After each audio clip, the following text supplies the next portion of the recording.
Ce qui m'a intéressé au même titre que dans les autres étapes déjà, c'est le fait de découvrir des lieux de travail et des actions qui ont été mises en place de manière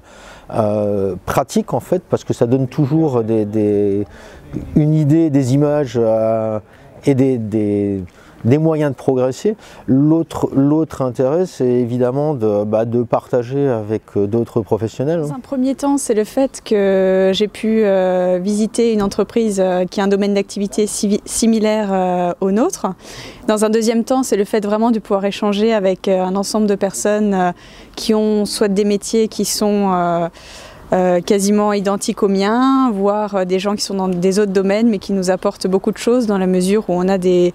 projets de développement et de modernisation similaires. Alors ce qui m'a le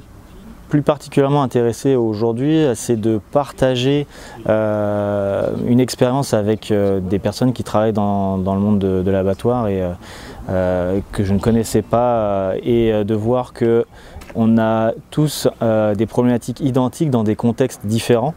et ça permet de discuter, de faire du partage d'expérience sur des sujets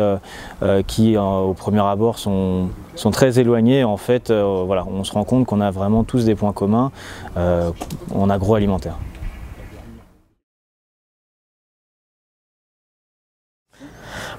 C'est clair que là aussi le fait des exemples qui ont été présentés, le fait des discussions, ça donne à la fois des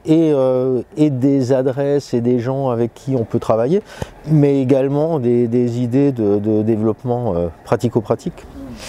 Dans la mesure où on est constamment en train de moderniser notre outil et où on a fait récemment des travaux d'extension et où on souhaite encore moderniser notre outil, ça m'a beaucoup apporté sur plein de thématiques communes, notamment des thématiques de bien-être animal, de bien-être des salariés, donc qualité de vie au travail, conditions de travail,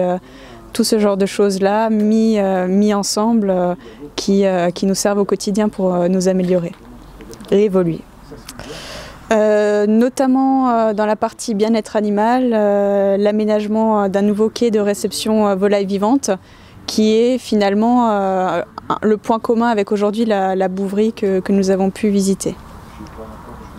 Après, toute la partie plutôt robotisation n'est pas forcément pertinente dans notre cas dans la mesure où on est une entreprise qui fait beaucoup de sur-mesure. Donc on a toujours besoin de cette qualité, de cette présence humaine pour les contrôles, pour du désossage, du parage, pour avoir un produit d'une qualité optimale. Sur tous les exposés qu'on a eu cet après-midi, j'ai noté qu'il y avait beaucoup de démarches sur la simulation 3D, sur les nouvelles technologies, et je pense que chez nous, chez Saint-Hubert, on ne l'utilise pas encore suffisamment et je pense qu'on s'est noté quelques chantiers d'ergonomie notamment qui pourraient vraiment bénéficier de ce type d'outils qu'on n'utilise pas aujourd'hui.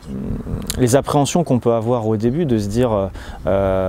tous ces nouveaux outils, ça demande beaucoup de temps de préparation, beaucoup de temps de consolidation pour des fois des problématiques qui seront très ponctuelles et très localisées. Et finalement, les échanges que j'ai pu avoir aujourd'hui me montrent que c'est vraiment un a priori qui n'est pas fondé et que finalement c'est beaucoup plus accessible que ce qu'on le croit, à mon avis.